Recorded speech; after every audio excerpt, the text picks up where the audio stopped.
Nilesh sir, इस समय market में तीन तरह से लोग परेशान हैं। एक कि भारत पाक टेंशन, दूसरा कि ट्रेड डील कितनी जल्दी होगी, तीसरा कि ऐसे समय में एफआईज कैसे लौट आए जब ट्रेड डील अभी अनाउंस नहीं हुई और भारत पाक टेंशन सर पे खड़ी है। तो इन तीनों फैक्टर्स को मिला के अभी मार्केट में एक निवेशक किस तरफ फोकस करे, खराब खबरों की तरफ या अच्छी खबरों की तरफ? विवेक भाई, इस वक्त मार्केट में क्या होगा ये कहना मुश्किल है। ओके। ट्रंप साहब क्या करेंगे वो गैस करना, एस्टिमेट करना बहुत ही मुश्किल है। भारत पाकिस्तान किस तरह से इवेंट्स शेप करेगी इसका अंदाजा लगाना भी मुश्किल है। तो हमें ये याद रखना पड़ेगा कि घटनाएं घट सकती है ग्लोबल साइट पे, लोकल साइट पे, और उससे मार्केट के ऊपर इम्पैक्ट आ सकता है। सबसे बेस्ट इस समय यह है कि आप अपने असेट एलोकेशन धर्म का पालन करें। हमारी लॉन्ग टर्म स्टोरी अच्छी है, तो जो क्वालिटी स्टॉक है आपके पास, जहां पे आपने उचित मात्रा में निवेश किया है, उसे मेंटेन करिए, पोर्टफोलियो में बरकरार रखिए। और जब भी करेक्शन आता है, चीजें सस्ती हो जाती है, तब उसमें आप ऐड करने की सोच सकते हैं। तो असेट एलोकेशन पे ज्यादा फोकस करिए। मार्केट कहाँ पे जाएगा उसके ऊपर कम फोकस करिए, बिकॉज जैसे जैसे घटनाएं घटेगी वैसे वैसे मार्केट में उतार चढ़ाव बनता रहेगा। सर, आजकल जो बातें होती हैं, पहले एक समय था कि हम कहते थे कि एक कंट्री का दोस्त है दूसरा कंट्री, लेकिन आजकल कुछ अलग ही चीज़ें हो जाती हैं। एक पॉलिटिकल पार्टी का लिंकअप होता है एक दूसरे देश की पॉलिटिकल पार्टी से। फॉर एग्जांपल, हमने रशिया यूक्रेन के वॉर में ही देखा, बाइडेन एडमिनिस्ट्रेशन पूरा यूरोपियन यूनियन के साथ था और उन्होंने यूक्रेन के साथ युद्ध होने दिया। ट्रंप आए, बिल्कुल उलट दिया, उन्होंने पूरी बाजी पलट दी। सेम केस इंडिया के साथ भी हुआ। जब तक शेख हसीना थी, हमारे रिलेशन बांग्लादेश के साथ बहुत अच्छे थे और उनके जाते ही हमारे रिलेशन इस तरह के हो गए कि अब बांग्लादेश भी हमें कह रहे कि हम नॉर्दर्न स्टेट्स पर अपना आधिपत्य जमाने की कोशिश करेंगे। ये सर बिजनेसमैन के लिए, जो कंपनीज एक्सपोजर रखती हैं उस दूसरे देश में एक अच्छे एडमिनिस्ट्रेशन के साथ, फॉर एग्जांपल हमारी कुछ बहुत सारी कंपनियों ने बांग्लादेश में अपना प्लांट लगाया, एक्सपेंशन किए, ये कितना वल्नरेबल है सर ये सिचुएशन इस तरह की? सो विवेक भाई, there are no permanent friends, there are permanent interest. हर कोई अपनी ब्रेड कहाँ पे बटर होती है उसी पे ध्यान देगा। जब कंपनीज बाहर निवेश करती है तब उन्हें ये सारे रिस्क फैक्टर को ध्यान में रखना पड़ेगा। सेकंड, जब आप निवेश करते हैं तो आपका प्रॉफिट बनाया हुआ, कैपिटल बनाया हुआ, उसका अलोकेशन भी इम्पोर्टेंट रहता है। सो जो भारतीय कंपनी बांग्लादेश में काम कर रही है, उन्हें ये सारे रिस्क फैक्टर्स को ध्यान में रख के ही निवेश करना चाहिए। दूसरी चीज, हेडलाइन न्यूज कई बार अलग होती है। आजकल सोशल मीडिया का जमाना है, तो कई चीजें बहुत ज्यादा हाईलाइट हो जाती है, जबकि ऑन ग्राउंड सिचुएशन अलग होती है। तो बिजनेसमैन के लिए रिस्क लेना कोई नई बात नहीं है, बट उन्हें प्लस और माइनस, पॉजिटिव और नेगेटिव, दोनों फैक्टर्स को काउंट करके देखना चाहिए कि भाई कौन से देश में हम निवेश कर सकते हैं, कौन से देश में हम एक्सपोर्ट्स कर सकते हैं। और एक और चीज है, बी रोमन इन रोम। तो आप अगर जिस देश में काम कर रहे हैं उस देश के हित का भी आपको ध्यान रखना है। अपने हित का ध्यान जरूर रखिए, बट उस देश के हित का भी ध्यान रखना है। बिल्कुल सर, एक और बड़ी खबर कि क्रूड ऑयल अब 4 साल के लो पर आ गया है। हमने देखा कि ओपेक की मीटिंग में ये अनाउंस हुआ कि थोड़ा सा प्रोडक्शन जो है वो बढ़ाया जाएगा और मार्केट स्पेकुलेट ये कर रहा है कि करीब 10 लाख बैरल तक ये प्रोडक्शन सप्लाई और बढ़ाएंगे by the end of November of this year. क्या लग रहा है सर, क्रूड ऑयल का भविष्य और क्या लग रहा है हमारी तेल कंपनियों का भविष्य, अगर मैं दो पार्ट्स में देखूं, oil marketing companies versus refinery companies? जैसे जैसे क्रूड के दाम कम होते हैं, जनरली रिफाइनिंग मार्जिन के ऊपर उसकी एडवर्स इफेक्ट रहती है। और जैसे जैसे क्रूड के दाम कम होते हैं, वैसे वैसे ऑयल मार्केटिंग कंपनी के ऊपर जो प्रेशर होता है, कई बार हायर ऑयल प्राइस के समय लोअर दाम पे बेचना, वो कम हो जाता है। बट ऑयल एक ऐसा सेक्टर है जहाँ पे सरकारी नीतियाँ आज भी अनसर्टेन है। कई बार ऑयल मार्केटिंग कंपनीज जब क्रूड के दाम बढ़ते हैं, तब भी अपनी कॉस्ट के नीचे मार्केटिंग करते हैं। फिर इन्हें कॉम्पनसेशन दिया जाता है जब क्रूड के दाम नीचे होते हैं, जैसे आज का माहौल है, तब ऊपर के भाव में बेचे। Over a long period of time शायद उनका नफा नुकसान एक हो जाता है, लेकिन एज एन इन्वेस्टर आपके पास कोई एस्टिमेट नहीं है कि आप इसको अंदाज कर सके। उस वजह से उन्हें हमेशा लोअर पी रेशो मिलता है। मार्केट हमेशा फ्यूचर को डिस्काउंट करता है, बट जब आपके पास कोई अपॉर्चुनिटी नहीं है फ्यूचर का अंदाजा लगाने की, तो जाहिर है कि आप उसे लोअर वैल्यू असाइन करेंगे। मुझे लगता है कि इस वक्त कम ऑयल के दामों से बहुत सारे सेक्टर्स में फायदा होगा। भारत में फायदा होगा ओवरऑल इकोनॉमिक टर्म्स पे। अगर सरकार पेट्रोल और डीजल के दाम कम करती है, तो कंजम्पशन को फायदा होगा। तो ऑयल सेक्टर पर से खेलने की जगह पे, निवेश करने की जगह पे, जो दूसरे सेक्टर से जहां पे कम ऑयल के दाम से फायदा हो सकता है, उसमें निवेश करना मेरे हिसाब से उचित रहेगा। ठीक है, तो सर ने बता दिया कि कच्चे तेल का कितना फ़ायदा हमें मिलेगा और किस तरह से मिलेगा। ये बहुत इंपॉर्टेंट है क्योंकि हमने देखा कि ऑयल मार्केटिंग कंपनीज के स्टॉक्स में एक अच्छा सर्ज भी देखने के लिए मिला है। आईओसी जैसा हैवी इक्विटी वाला शेयर आफ्टर रिजल्ट्स करीब 135 से 150 तक पहुंचता हुआ दिखाई दिया है। सर एक चीज़ और जो कि हमने देखा कि डिफेंस स्टॉक का जो कि थीम लास्ट ईयर सितंबर तक काफ़ी रफ्तार पर चल रही थी, उसके बाद उसमें एक तेज प्रॉफिट बुकिंग भी आई और हमने देखा कि फरवरी मार्च तक काफ़ी सारे डिफेंस स्टॉक 40 से 50% तक गिर गए थे अपने हाई से। इंडिया पाक टेंशन की वजह से कह लें या कुछ एक ऑर्डर्स की अनाउंसमेंट्स कह लें कि जो 63,000 करोड़ रुपए का अनाउंसमेंट आया था लास्ट वीक, उसकी वजह से हमने देखा कि डिफेंस स्टॉक्स में दोबारा से प्राण आ गए हैं या थोड़ी सी रिकवरी आ गई है। ये कितनी सस्टेनेबल लगती है आपको? और ये जो जियोपॉलिटिकल रिस्क इंडिया के साथ जो शांत हो गया था कुछ समय से, इसके गहराने से क्या लगता है कि डिफेंस पर खर्च और डिफेंस प्रोक्योरमेंट की स्पीड कैसी रहेगी और कैसा स्टॉक का भविष्य रहेगा इन स्टॉक्स का? विवेक भाई, डिफेंस में एक शॉर्ट टर्म ट्रेड है, एक लॉन्ग टर्म निवेश है। शॉर्ट टर्म ट्रेड ये है कि अगर युद्ध का माहौल रहेगा, तो डिफेंस इक्विपमेंट्स की खरीदारी होगी, थोड़ी फास्ट ट्रैक खरीदारी होगी, इमरजेंसी परचेस होगी।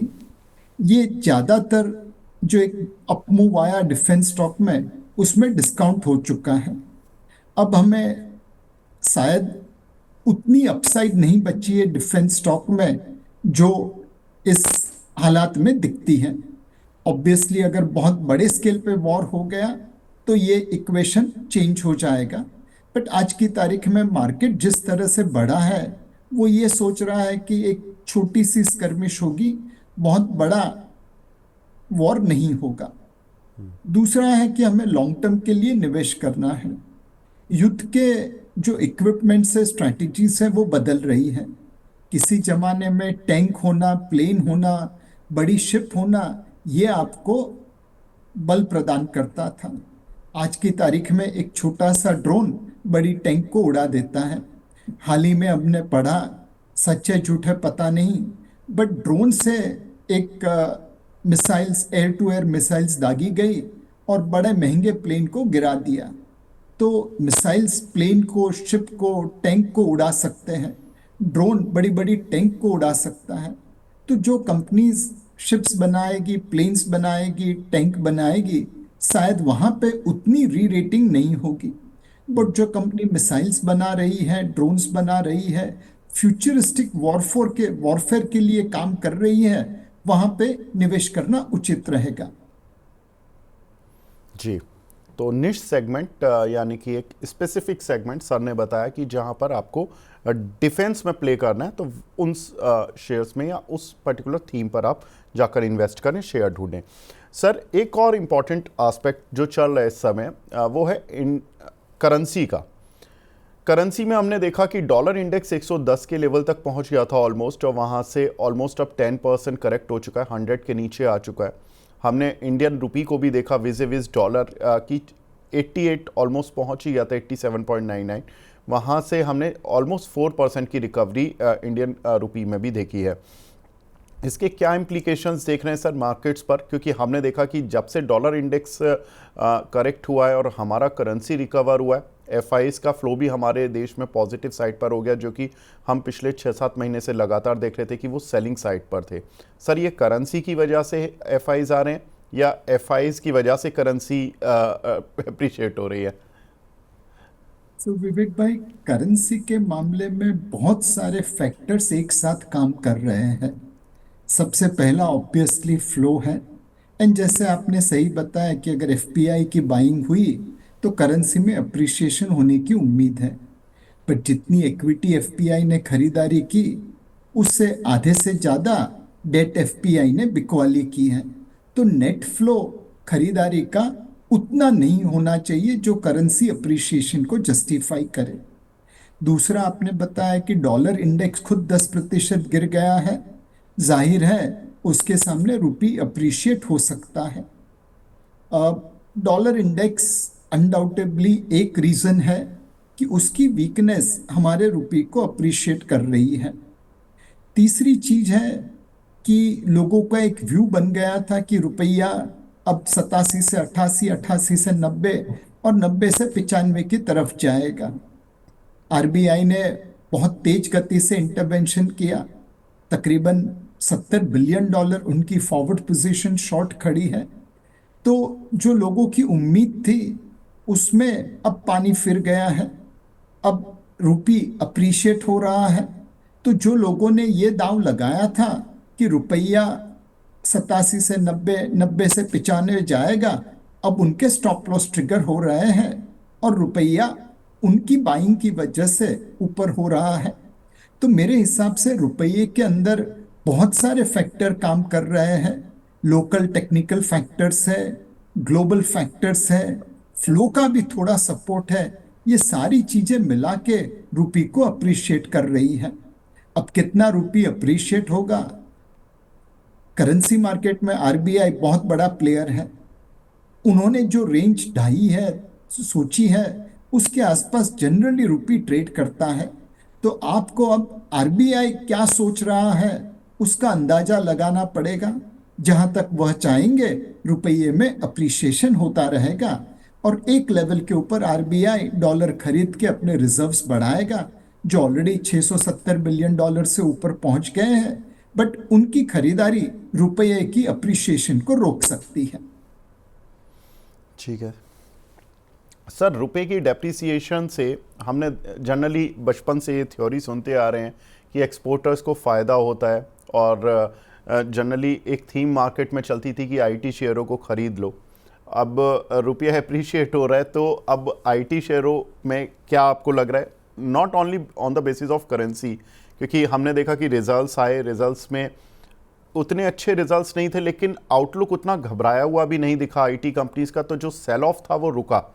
अभी आईटी वर्सेस बैंकिंग, अगर आईटी चूंकि टूट काफ़ी चुका है और बैंकिंग चल काफ़ी चुका है, तो अगर एक निवेशक को इस पॉइंट पर खड़े होकर सोचना है तो किस पर्टिकुलर सेक्टर में इन्वेस्ट करे वो? विवेक भाई, जब रुपया 25 रुपया $2 था, तब भी हमारी आईटी कंपनी के मार्जिन 20-25% थे। आज 83 रुपया, 84 रुपया $2 है, तब भी मार्जिन वही है। तो ये तो हिस्टोरिकल फैक्ट है जो कोई भी आदमी देख सकता है कि रुपये की डिप्रिसिएशन की वजह से आईटी एक्सपोर्ट्स में कोई बहुत बड़ा फायदा नहीं पहुंचा है। आईटी एक्सपोर्ट्स अनडाउटेबली बढ़े हैं, बट उसका कारण हमारे इंजीनियर्स की क्षमता, हमारे आईटी कंपनीज की एग्जीक्यूशन कैपेबिलिटीज, ये सब इम्पोर्टेंट है। अब जैसे मैंने डिफेंस में बताया, वैसे ही आईटी क्षेत्र में भी फ्यूचरिस्टिक आईटी कंपनीज में निवेश करना पड़ेगा। जो आईटी कंपनी आर्टिफिशियल इंटेलिजेंस और मशीन लर्निंग के जरिए अपने एम्प्लॉयज की प्रोडक्टिविटी बढ़ा रहा है, उन्हें जैसे एक आयरन मैन सूट दे रहा है ताकि वो बहुत सारे काम बहुत जल्दी कर सके, जो कंपनीज ये कर पाएंगी वह अपने क्लाइंट्स के लिए सस्ते, फास्ट और अच्छे सॉल्यूशन प्रदान कर पाएगी और उन्हें ऑर्डर मिलता रहेगा। इस बार आईटी क्षेत्र के नतीजे उम्मीद से थोड़े कम आए हैं। लोगों ने फ्यूचरिस्टिक गाइडेंस भी थोड़ी मंदी सी दी है, थोड़ी सबड्यूड दी है। आईटी क्षेत्र में आज डिविडेंड यील्ड काफी अच्छी बन गई है, इसलिए शायद नीचे जाने की जगह कम है। बट उन्हें अप्रिशिएट करने के लिए, यहां से रिटर्न देने के लिए यूएस कंपनीज की ऑर्डर बुक, यूएस कंपनी से नए ऑर्डर मिले, वो दिखाना जरूरी है। शायद आज के ग्लोबल माहौल में नए ऑर्डर्स आने में थोड़ी दिक्कत हो और इसीलिए आईटी क्षेत्र कुछ समय के लिए मार्केट को अंडर परफॉर्म करेगा, ऐसा लगता है।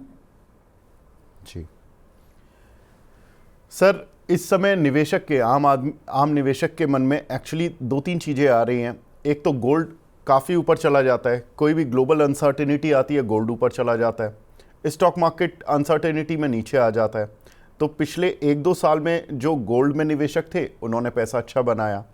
हमने देखा कि गोल्ड और सेंसेक्स भी अमूमन बराबर से ही चलते हैं, कि सेंसेक्स अगर 90,000 हो जाता है तो गोल्ड 85,000 हो जाता है, तो गोल्ड भी 90,000, कभी 95,000। सर थोड़ा बहुत जो भी पिछले 20 साल का ट्रैक रिकॉर्ड देखा, सर क्या करें अभी इस पॉइंट पे खड़े होके? आप क्या बोलेंगे? एक आम आदमी म्यूचुअल फंड में जाए, पैसा लगाए, या गोल्ड में ही लगा दे सीधा, कोई प्रॉब्लम नहीं है? वैसे तो आप सर म्यूचुअल फंड का ऑफ कोर्स वो रखते हैं पूरा, तो सर क्या करें इस समय? मतलब कौन सी एसेट क्लास ज़्यादा ठीक है? सो विवेक भाई, म्यूचुअल फंड में आप गोल्ड के लिए भी निवेश कर सकते हैं। ओके। इनफैक्ट मैं तो सारे निवेशकों से एक ही रिक्वेस्ट करूंगा। हमारे यहाँ पे एक प्रथा है, किसी का बर्थडे है तो एक छोटा सा गोल्ड का कॉइन दे दिया। अक्षय तृतीया है जो अभी गई, गोल्ड खरीद लिया। धनतेरस है, दिवाली है, गोल्ड खरीद लिया।